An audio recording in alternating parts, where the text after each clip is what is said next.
On the news, language expert proposes use of a regional language to enhance unity and political stability in West Africa.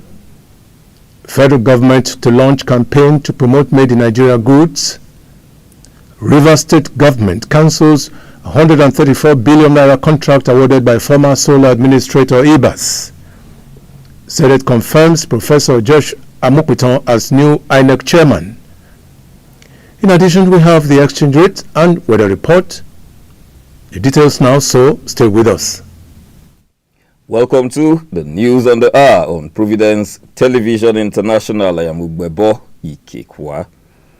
As a means to foster peace, enhance unity and strengthen political stability across the economic community of West African states, an evolutionist and language creator, Professor Alex Igbineweka, has proposed the use of a unique regional language called GUOSA for West African countries. While proposing the implementation of GUOSA language for the West African region, Professor Igbineweka emphasized that the language will boost cultural expression and identity in West Africa.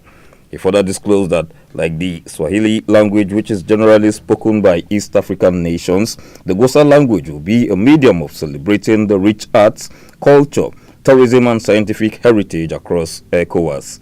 Professor Igbineweka also stated that by adopting a shared language framework, Ecowas can experience smoother diplomatic relations and cooperation among its member states, as the GUOSA language will become a critical tool in crafting collective consciousness, easing diplomacy, and consequently enhancing political stability.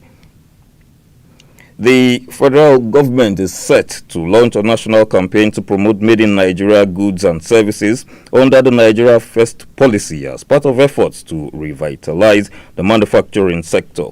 President Bola Tinubu made this known in Lagos at the 5th Adeola Oduntola lecture by the Manufacturers Association of Nigeria on Thursday.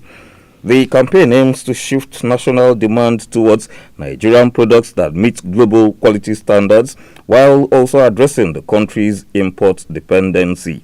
President Tinubu further stated that his administration will continue to prioritize the growth of Nigeria's manufacturing sector through policies promoting production, consumption, and the export of made in Nigeria goods.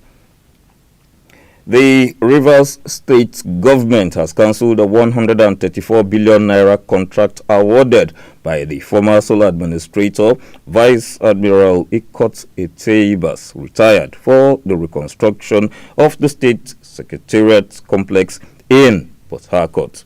The decision was taken during the State Executive Council meeting presided by Governor Sim Fubara on Thursday. The contract was awarded to the China Civil Engineering Construction Corporation.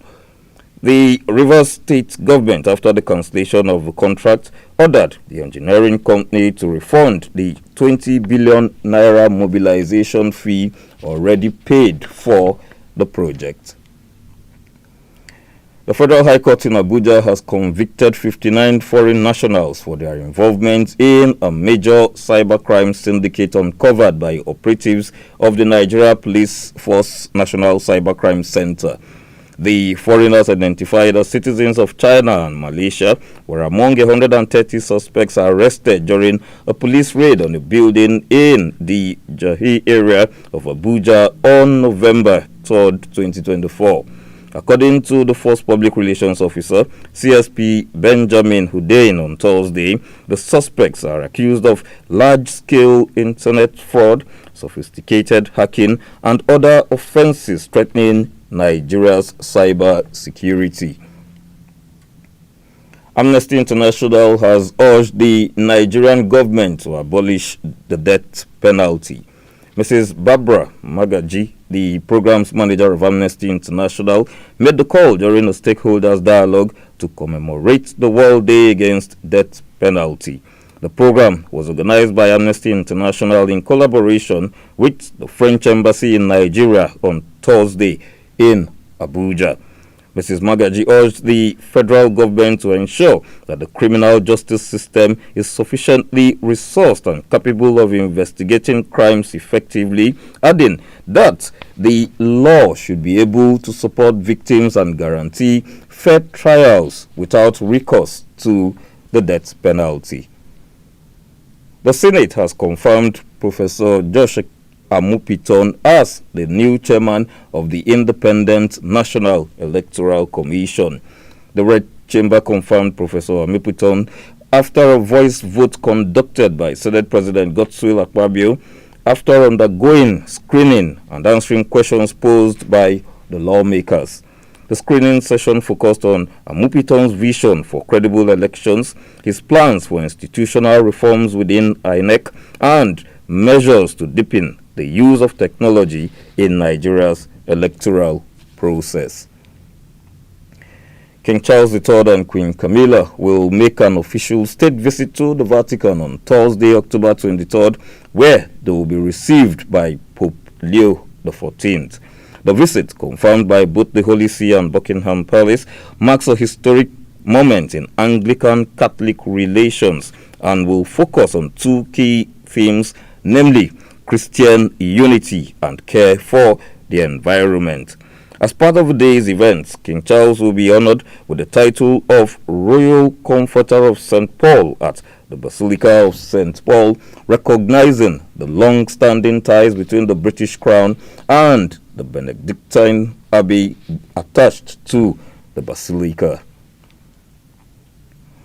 Nigeria Super Eagles head coach Eric Shelley has expressed satisfaction with his team's impressive showing after the Super Eagles of Nigeria recorded a commanding 4-0 win over Benin Republic in Tuesday's 2026 FIFA World Cup qualifier. The result kept Nigeria's qualification hopes alive as the team secured a place in the CAF playoffs following one of their most convincing performances of the campaign.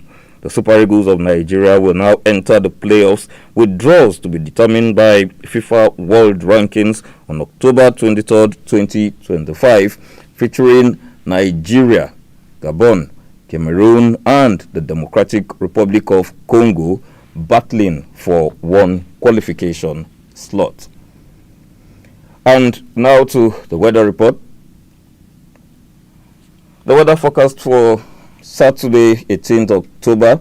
In Abuja, it will be mostly sunny with a temperature of 31 degrees Celsius. In Lagos and Benin, Port Harcourt inclusive, there will be heavy thunderstorms with temperatures of 30 degrees Celsius in Lagos, 30 degrees Celsius also in Benin, and in Port Harcourt 29 degrees Celsius. In Kaduna, it will be sunny with a temperature of 32 degrees Celsius. In Enugu, heavy thunderstorm will also be experienced with temperatures of 27 degrees Celsius, and in Sokoto, it will be sunny with a temperature of 36 degrees Celsius. In Washington, rain is expected with a temperature of 13 degrees Celsius. In London, it will be cloudy with a temperature of 14 degrees Celsius. In Johannesburg, there will be light rain with a temperature of 17 degrees Celsius. In Rome, it will be sunny with temperatures of 23 degrees Celsius. And in Paris, it will be cloudy with a temperature of 16 degrees Celsius. And to the exchange rates, one United States dollar, its equivalent in naira, presently stands at 1,481, 1 euro, 1,729, 1 British pound, 1,987, and the Canadian dollar, its equivalent in naira, 1,055. The Australian dollar presently stands at 959 naira. And that is the news on the hour on Providence Television International. Thanks for watching. Please stay tuned.